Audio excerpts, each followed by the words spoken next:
UPSC यानी कि union public service commission द्वारा केंद्रीय मंत्रालयों में सचिव, उप सचिव और निदेशक के 45 पदों पर लेटरल रिक्रूटमेंट के मामले पर सियासी लड़ाई छिड़ गई है।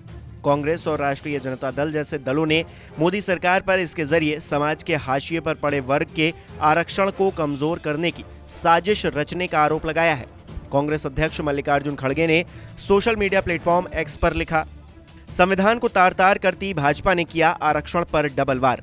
पहला, आज मोदी सरकार ने केंद्र में ज्वाइंट सेक्रेटरी, डायरेक्टर्स और डेप्यूटी सेक्रेटरी के कम से कम 45 पद लेटरल एंट्री द्वारा भरने का विज्ञापन निकाला है। क्या इसमें एससी, एसटी, ओबीसी और ईडब्ल्यूएस आरक्षण है? सोची समझी साजिश के तहत भाजपा जानबूझकर नौकरियों में ऐसे भर्ती कर रही है ताकि आरक्षण से एससी, एसटी, ओबीसी वर्गों को दूर रखा जा सके। दूसरा, यूपी में 69,000 सहायक शिक्षकों की नियुक्ति में आरक्षण घोटाले का अब हाईकोर्ट के फैसले से पर्दाफाश हो चुका है। राहुल गांधी ने मार्च 2024 में दलित और पिछड़े वर्ग में आरक्षण घोटाले में प्रधानमंत्री जी को पत्र लिखकर वंचित अभ्यर्थियों की आवाज उठाई थी। योगी सरकार ने अभ्यर्थियों से नाइंसाफी करते हुए ये पद भरे थे, जिसमें दलित और पिछड़े वर्ग का आरक्षण का संवैधानिक हक उनसे छीना गया। अब हमें पता चला है कि भाजपा की सहयोगी दल की केंद्रीय मंत्री ने नौकरियों में आरक्षण पर हो रही धांधली पर सरकार का ध्यान क्यों आकृष्ट कराया था। भारत के संविधान में निहित आर्थिक, सामाजिक और राजनीतिक न्याय के प्रावधानों को पूर्णतः लागू करना आवश्यक है। कांग्रेस पार्टी इसलिए सामाजिक न्याय के लिए जातिगत जनगणना की मांग कर रही है। इसके अलावा बिहार के पूर्व डिप्टी सीएम रह चुके तेजस्वी यादव ने भी सरकार का विरोध करते हुए लिखा, केंद्र की मोदी सरकार बाबा साहेब के लिखे संविधान और आरक्षण के साथ कैसा घिनौना मजाक एवं खिलवाड़ कर रही है। ये विज्ञापन उसकी एक छोटी सी बानगी है। यूपीएससी ने लेटरल एंट्री के जरिए सीधे 45 संयुक्त सचिव, उप सचिव और निदेशक स्तर की नौकरियां निकाली हैं, लेकिन इसमें आरक्षण का प्रावधान नहीं है।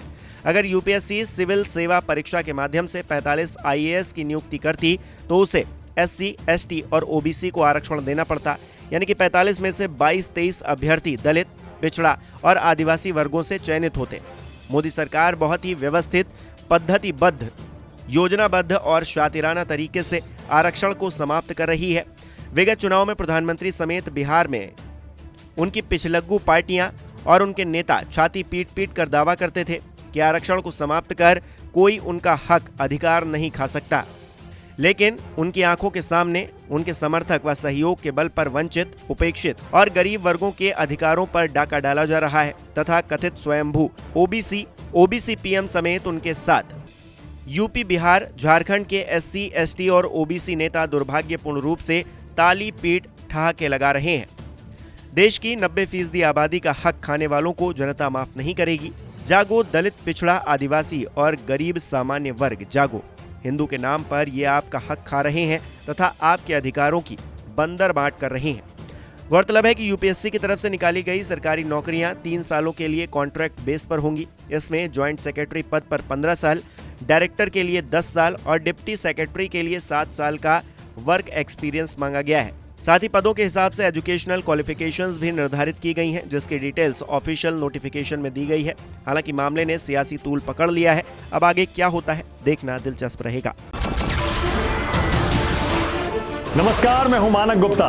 अगर आपको हमारा ये वीडियो पसंद आया हो तो इसे लाइक और शेयर जरूर करें, और हाँ, हमें सब्सक्राइब और फॉलो करना ना भूलें ताकि आप देश और दुनिया की कोई खबर मिस ना करें।